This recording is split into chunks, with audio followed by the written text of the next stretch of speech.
ఉచిత ప్రయాణంపై మహిళల స్పందనపై మరిన్ని వివరాలు తిరుపతి నుంచి మా ప్రతినిధి నరేష్ అందిస్తారు.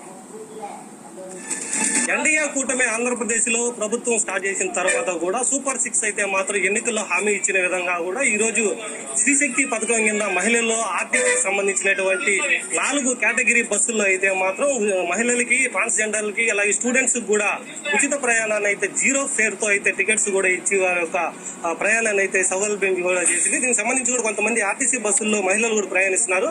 వాళ్ళ యొక్క విధి విధానాలు ఎలా ఉండబోతున్నాయి, వీళ్ళకి ఎటువంటి ఆదరణ లభిస్తుందనేసి కూడా చూస్తే మీరు ఎక్కడి నుంచి ఎక్కడికి ప్రయాణిస్తా ఉన్నారు, మీకు యొక్క ప్రయాణం ఎట్లా అనిపిస్తారు?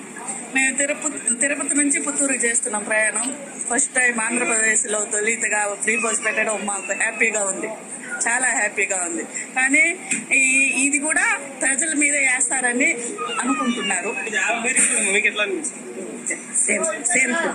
ఈ రోజు మన ప్రియతమైన ముఖ్యమంత్రి నారా చంద్రబాబు నాయుడు గారు ఆడవాళ్లకు ఎలక్షన్ టైంలో ఆయన మేనిఫెస్టోలో సూపర్ 6 లో పథకంగా ఈ రోజు ఆగస్టు 15వ తేదీ మనకు స్వాతంత్రం వచ్చిన రోజు ఈ స్త్రీశక్తి పథకాన్ని ప్రారంభించటం మా ఆడవాళ్ళంతా ఈ రోజు మాకు స్వాతంత్రం వచ్చిన రోజుగా మేము భావించి ఎంతో పండుగ వాతావరణంగా జరుపుకుంటున్నాం. స్వతంత్ర దినోత్సవం ఎలా అయితే వచ్చిందో మహిళలకు కూడా అదే విధంగా ఫ్రీ బస్సు పథకం, స్త్రీశక్తి పథకం కింద నారా లోకేష్ గారు పాదయాత్రలతో ఏదైతే చెప్పినారో అదే విధంగా మహిళలందరికీ కూడా ఫ్రీ బస్సు ఉచితంగా ఇవ్వడం జరిగింది.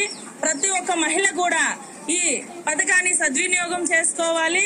ముఖ్యంగా పుణ్యక్షేత్రాలకు వెళ్లి ఫ్రీగా దర్శనాలు చేసుకోరావడం జరుగుతా ఉంది.